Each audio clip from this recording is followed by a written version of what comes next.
Hello, I see that some folks have joined us. We're going to wait just another minute or two to make sure that all of our participants are able to join, but welcome and sit tight.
Hello, everyone. My name is Diani Feiga. I'm the Director of Preservation Services at the Conservation Center for Art and Historic Artifacts. My pronouns are she and her, and it is my great pleasure to welcome you here this afternoon, for me anyway, to this first in our dialogue series around various issues of diversity and inclusion in the field of collections care. I'm largely going to turn this over to our facilitator for the sessions, Sarah Ferrone, but I do have a few pieces of introduction and housekeeping before we begin. So as far as background, many of you might be aware that this series really grew to a certain extent from a colloquium we held in March of this year. Nearly 300 panelists and attendees gathered virtually for the Many Voices Diversity and Collections Care Colloquium, highlighting some of the most pressing issues in the field. By the end of the two-day event, two major conclusions emerged. First, that there is a lot more work to be done. And second, that there is a robust and energized community ready to take it on. And it's no wonder, as cultural institutions across the world reckon with the events of the past several years, confronting, sometimes for the first times, how these issues of equity and access have impacted their own communities, the resulting institutional dialogues have often been reserved only for those in leadership or public-facing roles. Collections care professionals and others in similarly behind-the-scenes roles, as we're trying to get away from, but still are sometimes described as, are often left out of these conversations, despite the tremendous impact of our work in documenting and preserving the world's cultural heritage. The community remains eager and excited to do the work, but without always having a clear path forward to do so. So this series aims to combine this eagerness with some of the incredible work already being done in the field to begin building a DEIA infrastructure within collections care that can be sustainable beyond this moment in history. The goal is not to present a definitive guidebook on these topics. We are not purporting to have all the answers, but rather to start building this guide together as a community. So each session in this series will focus on a different issue facing the field and will be comprised as this week's is, of two components: a traditional webinar with a speaker highlighting their own observations in the field, and then the following day, a community dialogue led by our facilitator, Sarah. As each topic is discussed and processed together, many of the key takeaways will be compiled and used to build what we're calling a toolkit, a publicly available resource document to serve as those beginnings of a guide for individuals looking to begin or expand this work at their own organizations. So that's what we are here to try to accomplish. So on to some logistics and housekeeping. First off, if you would like to follow along with closed captions, you may need to activate that setting within your Zoom interface. Towards the bottom of your Zoom screen, you should see a box, and it may be under the More, if there's a 3 dots and a More, that says CC Live Transcript. Click that and then click Show Subtitle. There may be a brief lag, but then they should appear. Today's event is set up as a webinar, which means that, among other things, participants cannot actually speak and interact beyond typing in the chat box or Q&A. Don't fret, tomorrow will be a meeting, so we'll all be able to have a healthy discussion, and I'll give you some more housekeeping tips on navigating that when we meet tomorrow. While our discussions tomorrow and on all of the subsequent days of sessions will not be recorded in a way that's going to be publicly available for issues of privacy, vulnerability, and the conversational tone we hope to strike. But I did want to let you know this initial content portion is being recorded, including anything contained in the chat box. We are retaining this information, for one thing, to aid in the creation of the toolkit that I mentioned. And then also the transcript generated through closed captions will be retained and available for all portions of the session, even those that are not actually technically recorded. If you have questions toward the end of the session today, there will be time for Q&A, and please enter those in the chat box. And also, please remember that tomorrow is devoted to discussion. So if there are questions we might not get to today, we may find that it's relevant to circle around to them then. But today we will prioritize questions for the speakers about the content of today. And then finally, I will say more about this at the end of tomorrow's session, but I did just want you to all be able to get on your calendars now the next event in this series, which will be on January 10th and 11th, when we will consider conscientious consumption options and how we can try to use our resources and purchasing power to begin to enact change. And with that, I'm going to briefly introduce and then turn things over to our facilitator, Sarah Ferrone. Sarah is the principal of Dialogic Consulting, where she brings over 20 years of facilitation and training experience to every project, helping make hard conversations productive and enabling teams to work more effectively. Since launching in March of 2020, Dialogic has worked with the Edsel and Eleanor Ford House, Parks Canada, New York State Parks, Whitney Plantation, and the National Public Housing Museum. Sarah previously worked for the International Coalition of Sites of Conscience, the Lower East Side Tenement Museum, and the Arab American National Museum. She has published extensively on museums and social justice and responsive museum work, as well as dialogue guides around issues of decolonization, voting rights, leadership, labor, racism, implicit bias, and policing. And we are fortunate to have her as our facilitator and guide throughout this series. Thank you so much. And welcome to all of you. Good afternoon. It's a pleasure to be here with you. I had the great pleasure of joining many of you and the folks at CCAHA during the original colloquium. And I'm thrilled to come back to really dig in deeper and follow up on some of the learnings from the colloquium and some of the issues that were raised.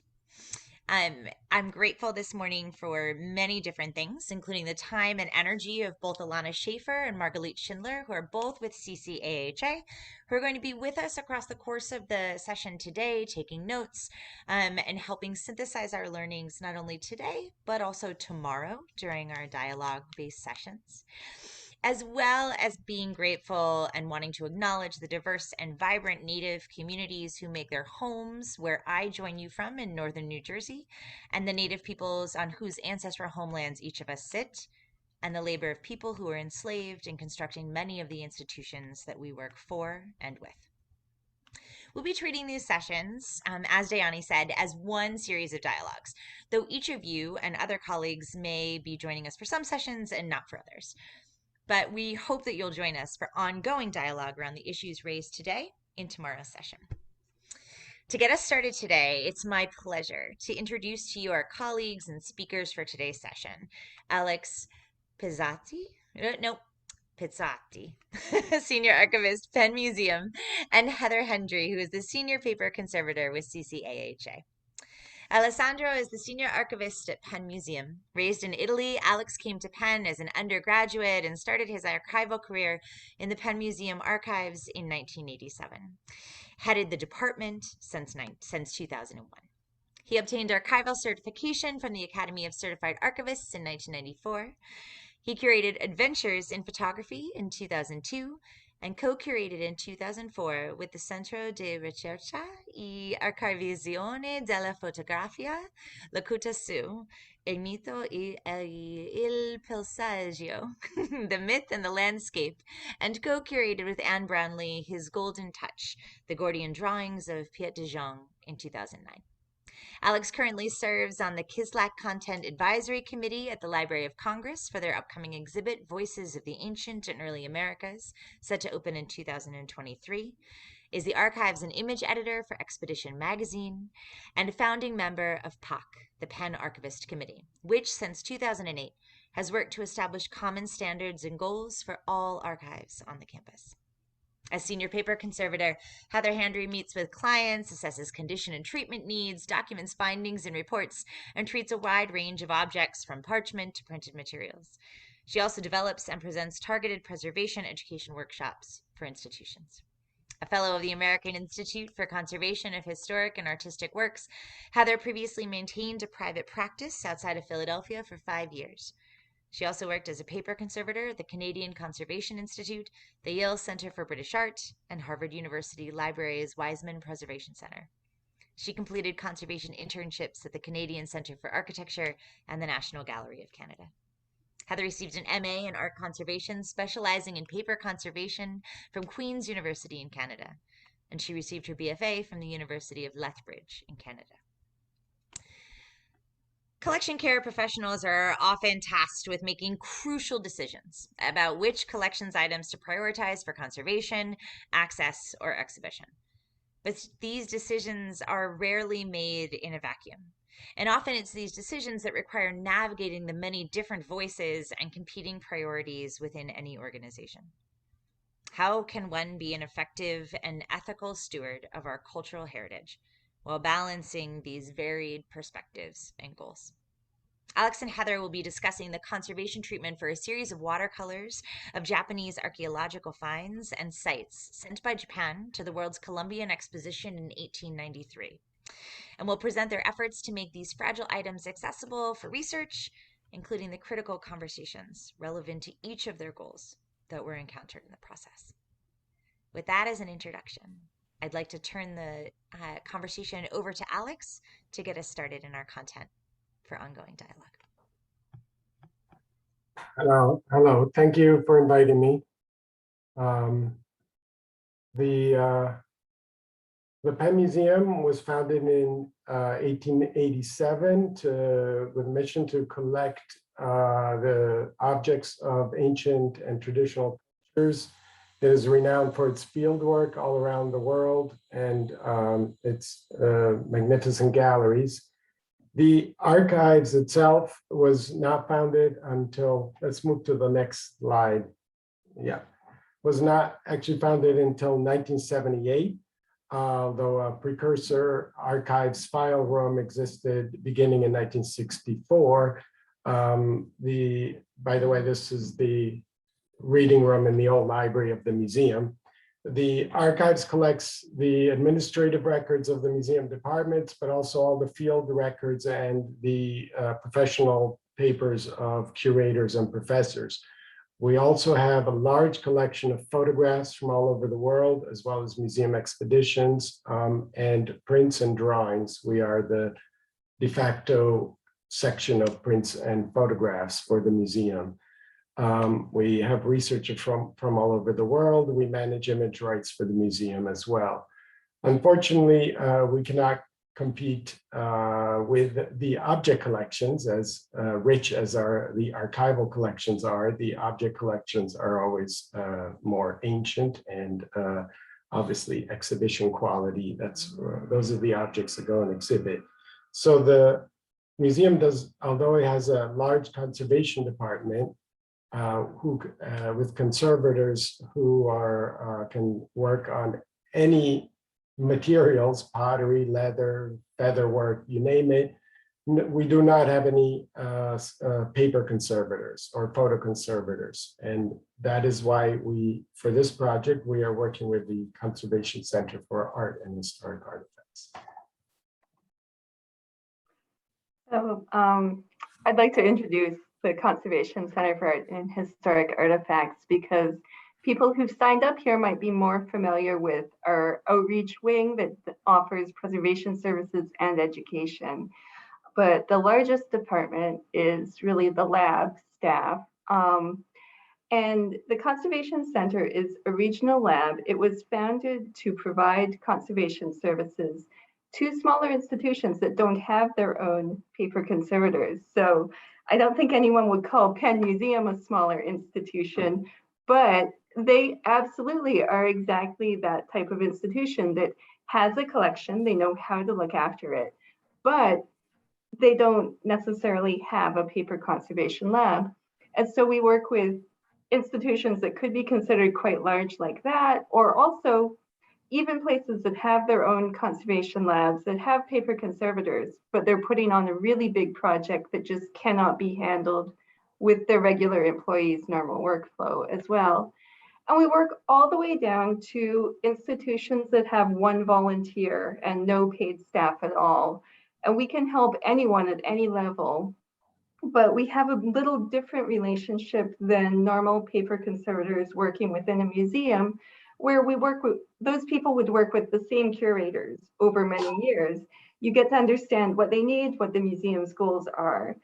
So when we have someone who brings in a treatment project to us, we have to do a lot of understanding at the beginning to figure out, where are you going with this? Is this a thing that you plan to exhibit? Does it need to be in a condition to go on the wall? Does it need a frame for that as well?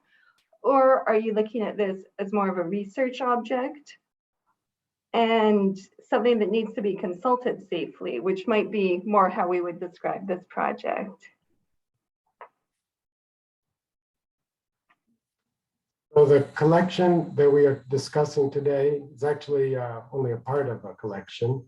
We have a set of 16 large-scale watercolors of archaeological objects.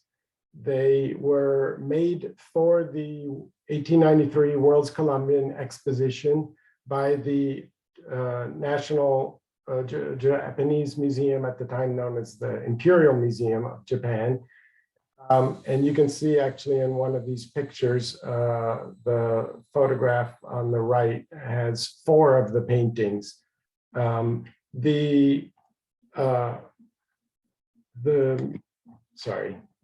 paintings depict recent Japanese archaeological discoveries, which the Japanese were eager to display at the fair. They took a number of artifacts from these excavations to the fair, but the more important pieces were painted and were not brought to the fair.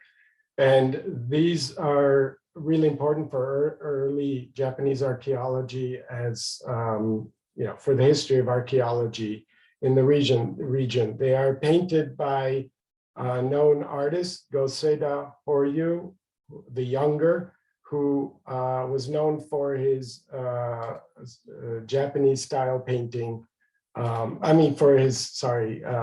Painting Western style. And these are one-to-one drawings of finds in imperial and in royal tomb or noble tombs.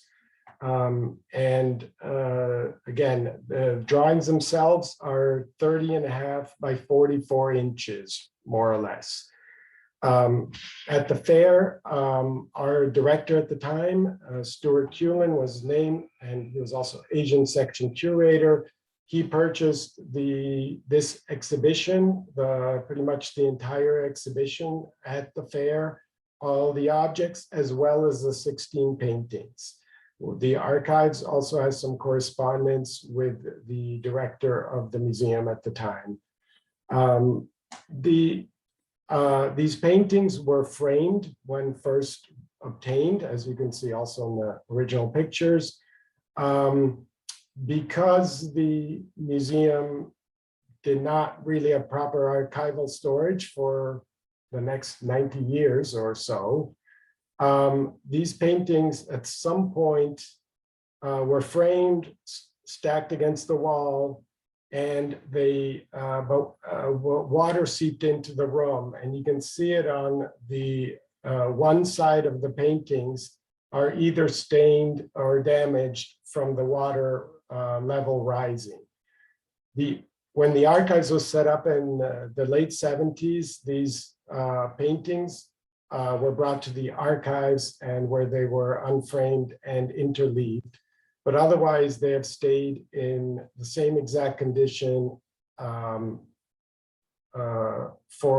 the last 40 years in the archives. And they're very difficult to manage. There's some of the paintings are only slightly water damaged, but others really bore the brunt and have one entire section where you will see later, it looks like mulch almost. Again,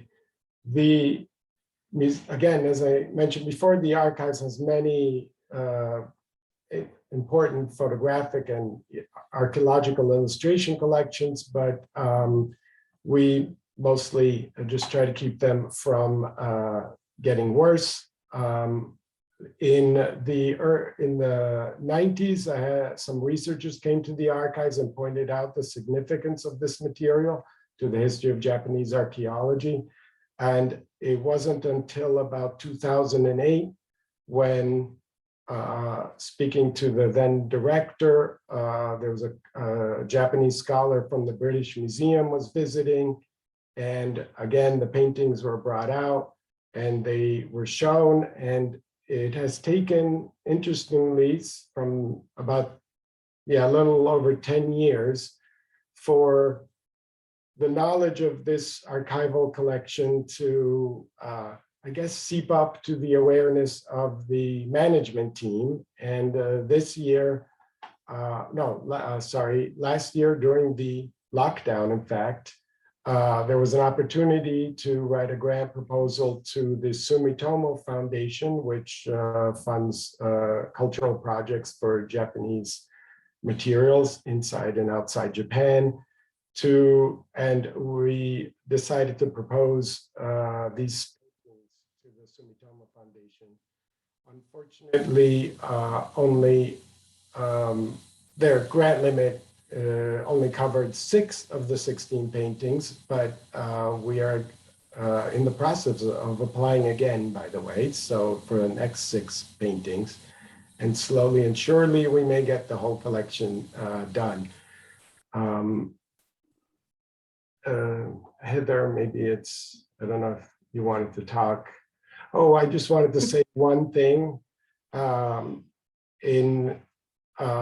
When sending this material to the Conservation Center, I was terrified by the reaction of the conservators, what it would be, because the material, these paintings had stayed for at least 40 years without treatment. We do not actually know when the water damage occurred. And I thought they would tell me, go away, how dare you wait this long and look at the state of these drawings. But now I will turn it over to Heather. And Well, I do have to admit that what we first promised Alex at the beginning maybe didn't work out quite so well, because our first thought on seeing these was that the best thing for them would be to wash them. And I'm saying that because there's the staining along the edge, and you can see how the water's really just eaten away on the right side there. And that's because it was wet for so long, it was allowing small amounts of biological attack to occur at every point. And I actually think it probably was too wet for mold itself to grow, but the paper was being digested in a very slow way while it was sitting in that water for so long. And this is a picture of one of the worst ones, I think. But the other really strong concern I had is, of course, the stains are going right through the figures, which is very disfiguring. It's really interfering with the understanding and seeing what that figure on the right should look like. The other thing that I'm not sure is very clear in the screen is that there's these cracks that a lot of them just move through the paper in different ways. And this is such a large sheet of paper. It's almost a 4-foot wide sheet of paper. So these are very large cracks. Sorry, I was giving things away. The cracks also tend to run just along the outside of that liquid stain as well. And this is also incredibly unsurprising, but it's a serious problem. What's happening is that the paper, which was a fairly short fiber, but a relatively thick paper, has gotten more and more brittle as it's aged.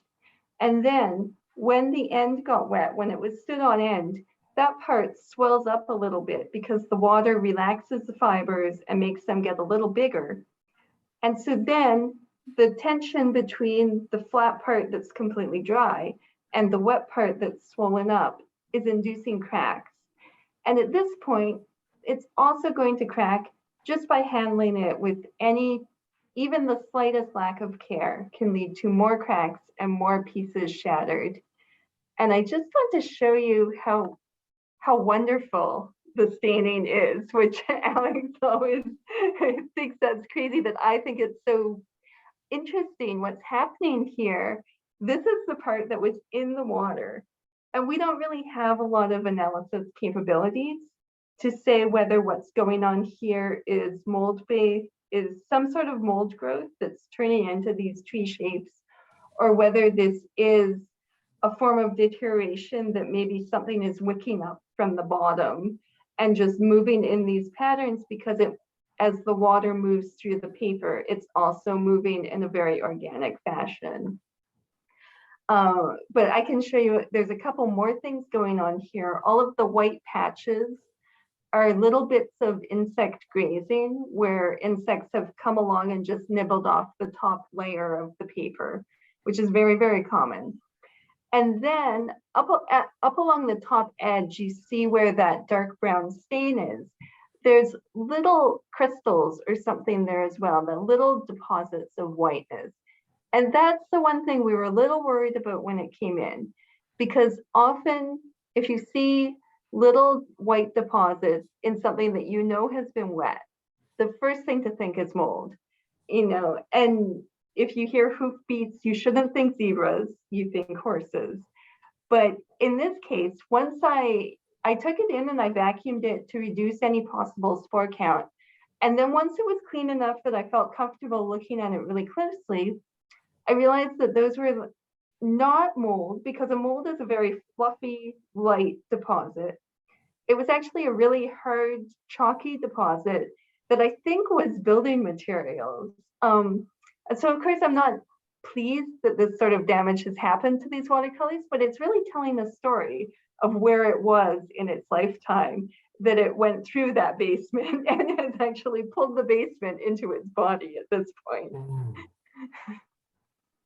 And this I just find very interesting to see the shapes that it was making as the water moved up through it. And the paper itself in these very damaged areas has almost become just like a mass of loose fibers, and it's not even got that brown discoloration color anymore. It's just completely gray, and it's lost so much integrity. So we'll need to reinforce that with another paper so that it holds together. And you can also see how the cracks move through the stained area as well. In this case, they're within. On many of the sheets, they're sort of following over here. And I have another picture of some of the cracks. And I think this really shows how I was saying that the paper is so oxidized. You see how bright the crack is? What you're looking at there is the core of the paper is actually has not discolored nearly so much. And it's just the surface layer that's been exposed to the air for so long, has reacted with oxygen in the air and turned a hugely brown color and become brittle. Whereas the core is, you know, it was never the best paper in the world, but the core has not aged in nearly the same way. And the other thing I'd like to point out that's unusual about these is you see the staining around the edge. And this is very common when you're looking at a paper that comes out of a frame. It's not unusual to see that the edges are a different color because of the protection of the frame. The staining also looked to me like adhesive in some way. I thought maybe there had been some sort of a sticky tape holding it in there.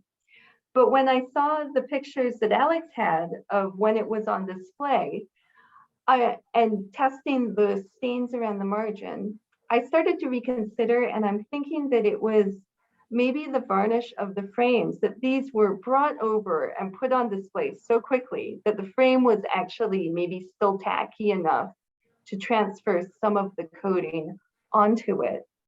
And this would be something that we would want to remove in a normal situation. It's a foreign material and it's staining, but it's also, there is some argument to think, well, it's showing the history of the object.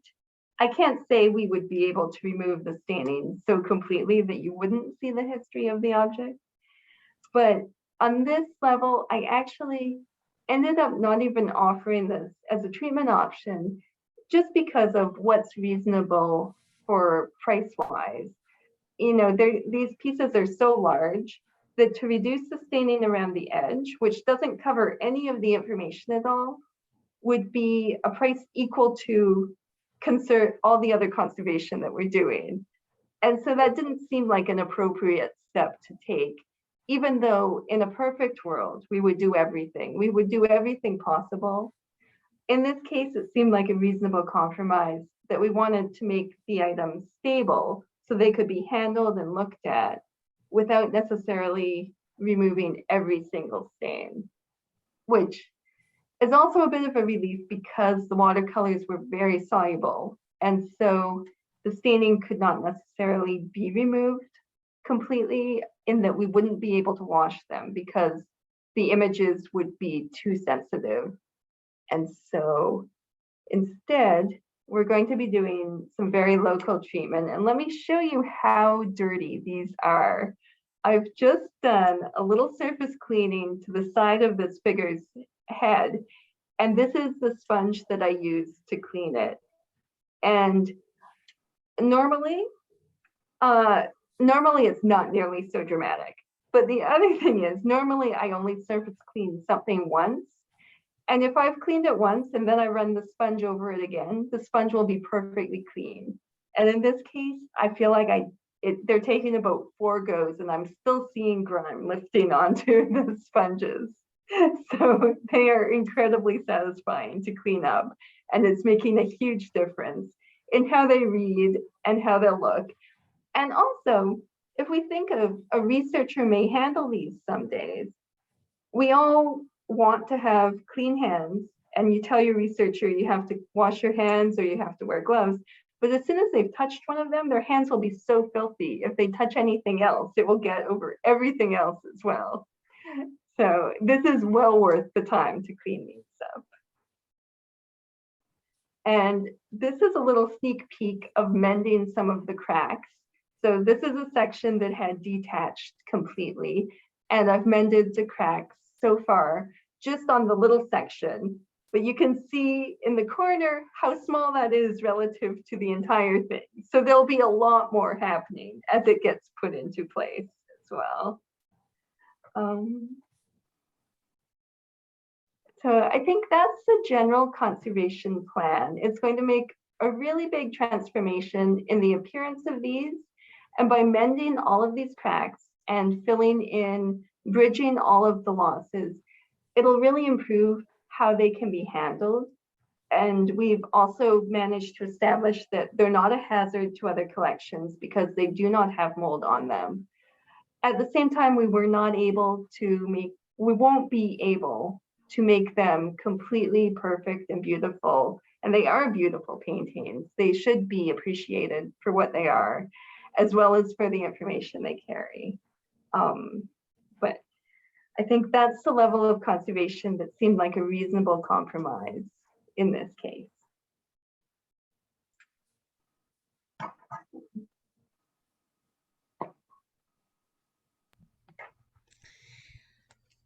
Thank you to both of you. Before I interrupt, is there anything else that you wanted to add at this point before I start us off with a question and then open the floor to some other questions as well? Go ahead, please. Great. So as a reminder to all of you who are joining us, the words from our experts and folks that were colleagues that we're working with are to give all of us a deeper understanding of a piece of content, right? Of, in this case, the paintings that both Alex and Heather are invested in working with. But there's bigger questions here as well. And so part of our Q&A today and then leading into the dialogue tomorrow is to help use this piece of content, right? These stories and this work that Alex and Heather are sharing with us in order to propel our conversations forward and to discuss more openly what's happening at our own institutions, right, as well. So with that in mind, I wanted to open the conversation by talking about the idea that, there are numerous mentions throughout both of what you've said around the, shall we call them, competing priorities, right, around works like this. And I wonder, Alex, you mentioned this idea of that oftentimes objects, right, are prioritized within institutions over artifacts, as a base level concept. You also mentioned, and I think you used the framing of knowledge of these works seeping up, right, to the management team as well. So I wanted to just kind of mention those words and reflect those back, but then open up the floor for both of you to speak to this concept of competing priorities, right, and how you have experienced those priorities in trying to save, and work with these pieces, and how that's affected the decisions that you've made. Yeah, thank you. The archives, one doesn't have conservators to ask at the museum, but also, the funding priorities are what's the right word? Crazy. No, they're not crazy, but for the archives, we're often last. The fact is, our building is old. We've been renovating it, and we're still renovating. The field work the museum does is very expensive. Then there's the exhibits, of course, and the galleries, the events. The archives being a support department and kind of in the background, we're simply not, one of the priorities. In fact, I was surprised when I think during the lockdown, there wasn't as much, I don't know, we somehow squeezed in here. But the other thing is,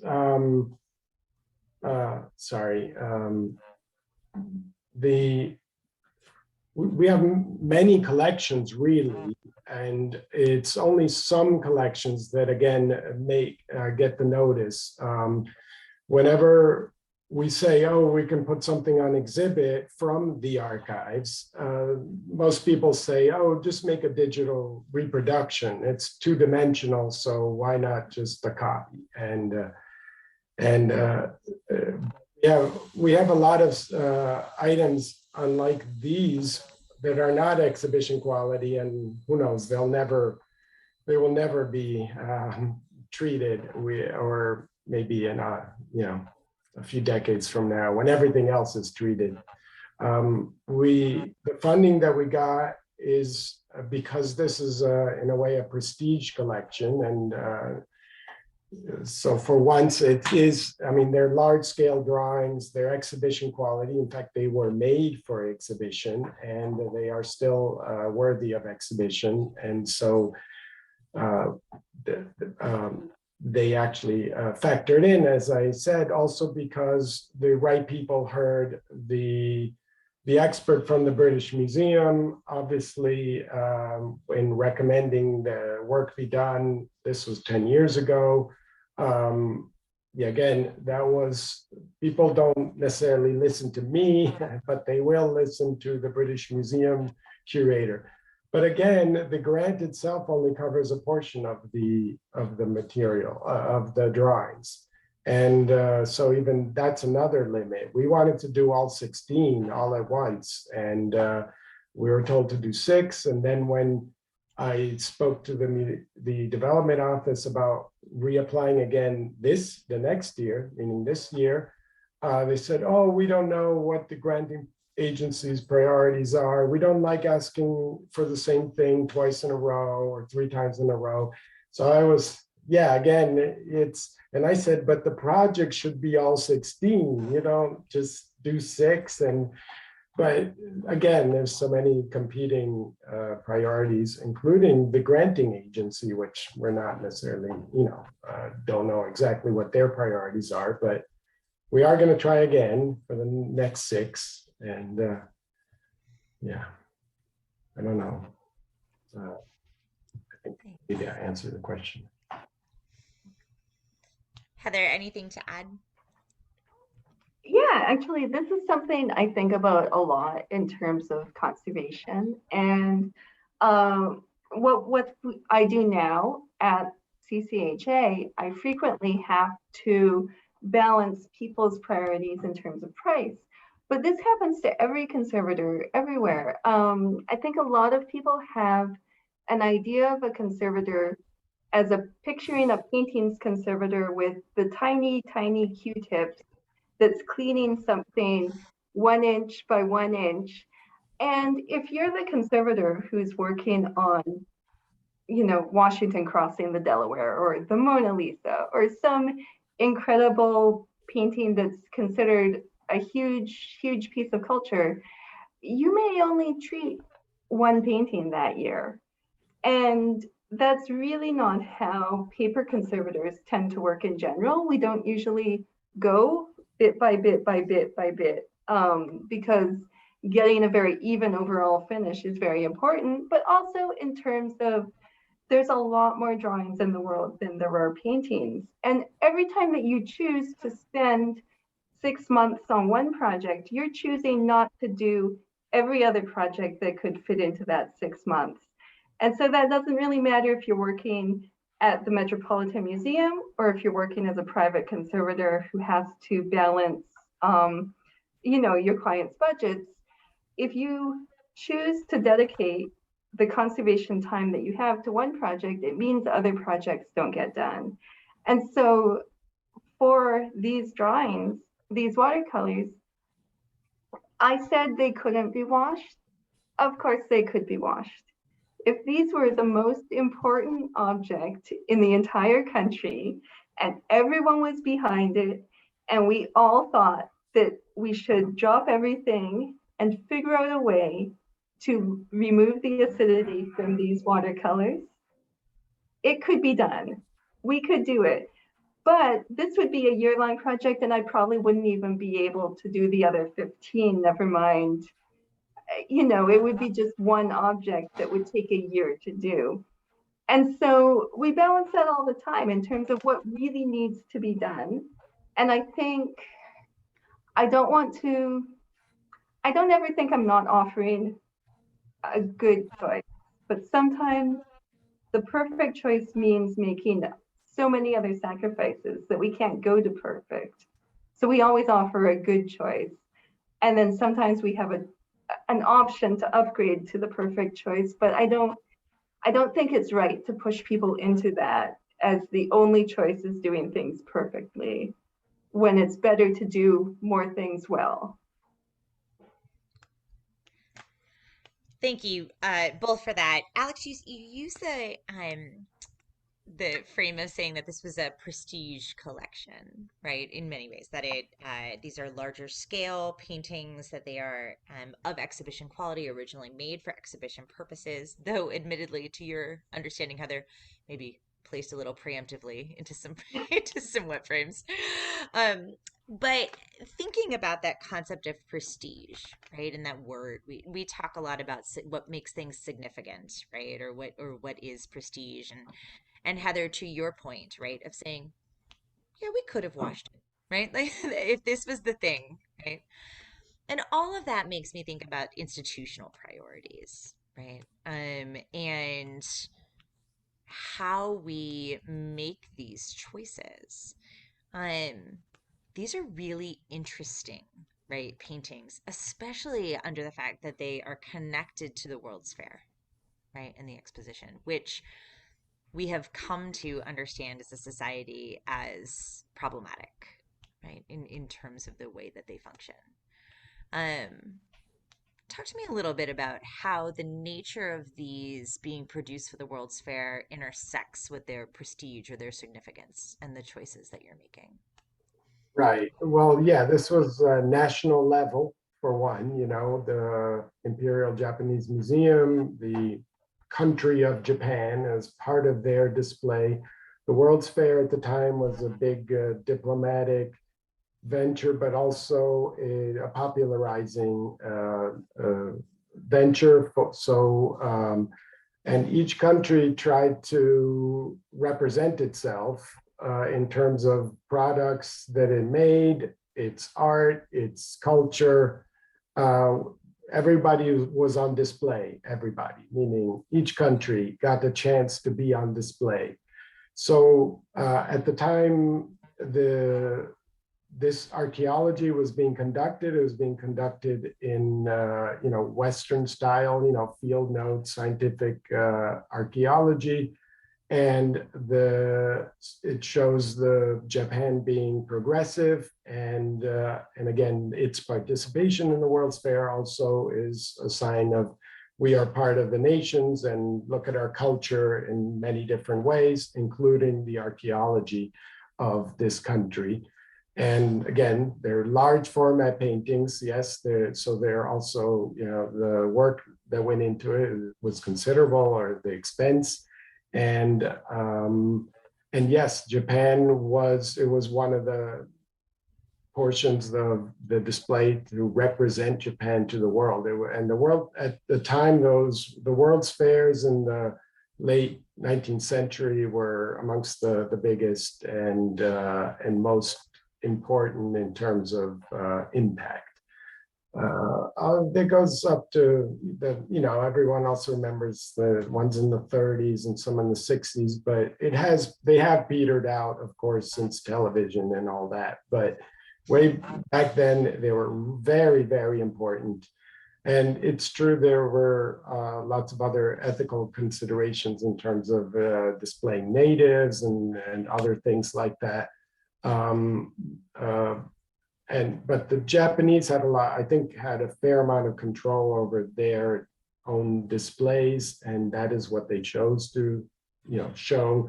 So I think, well, just to throw a nod to our director at the time, who just kind of went up with a vacuum cleaner after the World's Fair and bought as many collections as he could.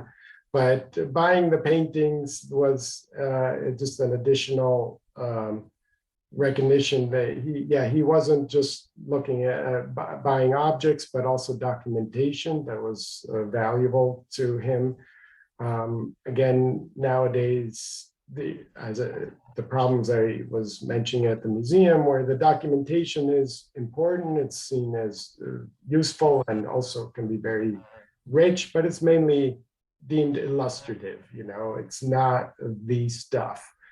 And of course it isn't. I mean, the museums, the object collections are paramount.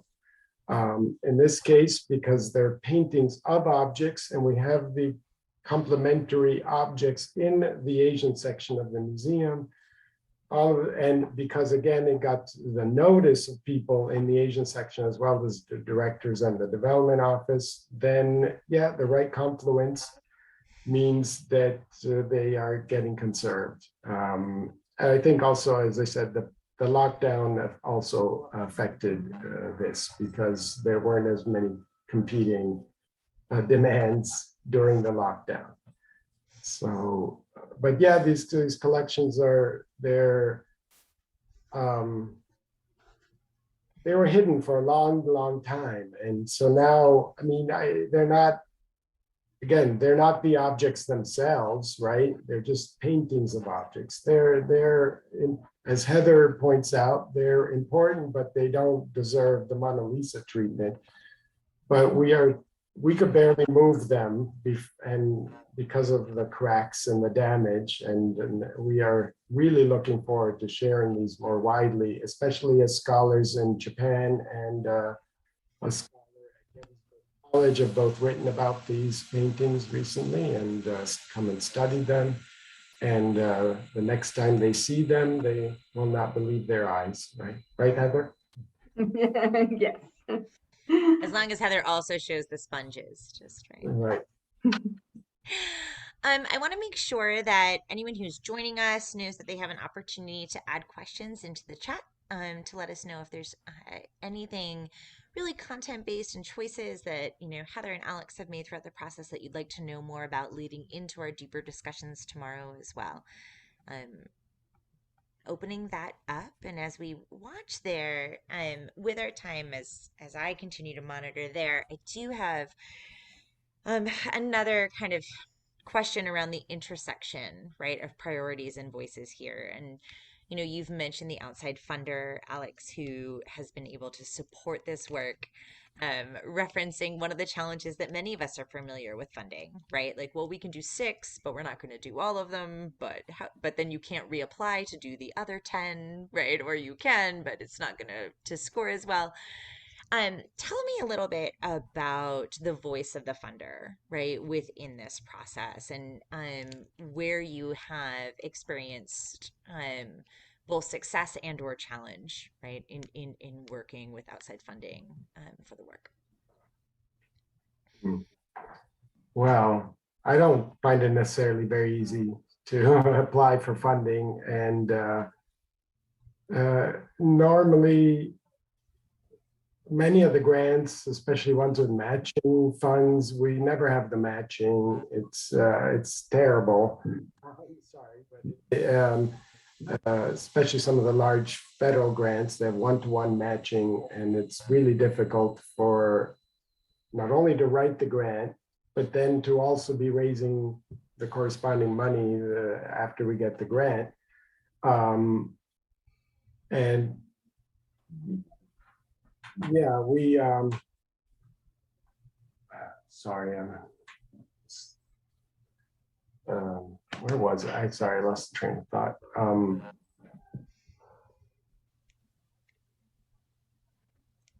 If I could jump in on this grant, we were actually very fortunate that we still came in at the right price, because we originally quoted a different work plan, assuming we could wash these drawings. And when they came in and we realized, because when the grant was being written, we didn't have a chance to look at them in person. It was during quarantine. And so we made our best guess, which the Penn Museum Archives managed to turn that into an excellent grant application that they won. But when it actually arrived, we had to discuss some major changes because we'd made some assumptions that just weren't true. And so we were very fortunate that the changes didn't change the price enough to completely disqualify the grant anymore. Yeah, grants, not this grant because it was just one direct payment, but often you end up having to do more work for the grant than they cover. In this case, yeah, that was another worry of mine because during the lockdown, the Conservation Center was only able to look at digital images we had taken all 16 paintings to our photo studio and they took large scale photos of them. And that was because of one of the researchers who had been working on the material. And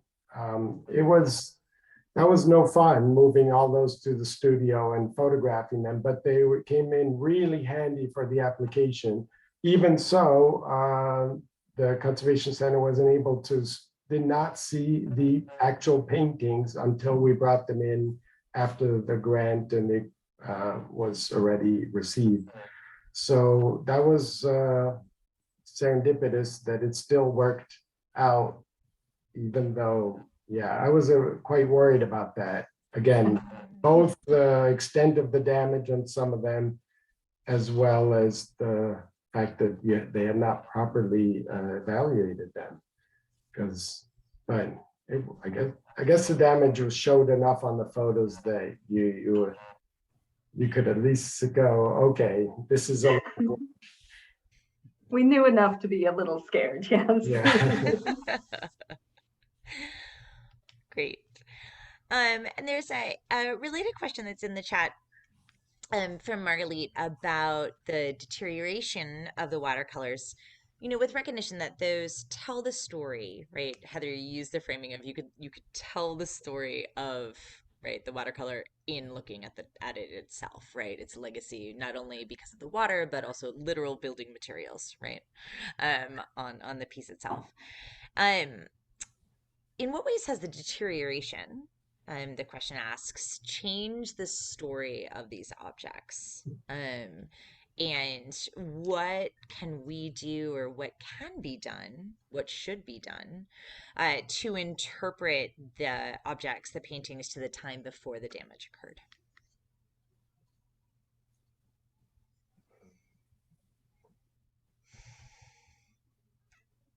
Well, obviously the damage has influenced the story and it is brought it to this point, in fact, because it needs work. In terms of, unfortunately, we don't know the whole history of the paintings in our storage. The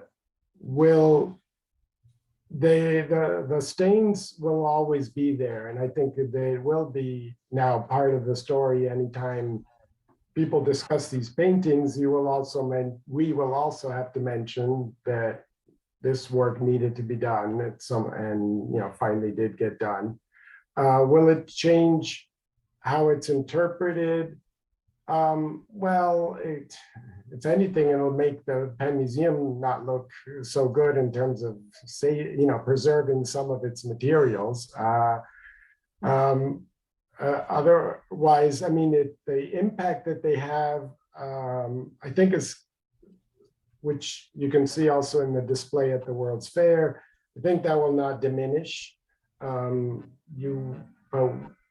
People, yeah, they will see the damage and they will know. Yeah, well, Heather, better cover it all up, okay? Yeah. I mean, I think we're envisioning an endpoint where the damage remains visible, but it's not necessarily catching your eye as the first thing that you see. So, for example, you'll still see that there was a loss in the paper, but it will be bridged by a toned paper so that it's not jumping out at you as terrifying. And in a way, they are paintings of fragments as well. So That's right. It has a certain their own archaeological history now. Yes. But it will be really good to be able to actually move them and handle them. And people are interested, our Asian section is interested in sharing these more widely at last, now that they are aware of them. So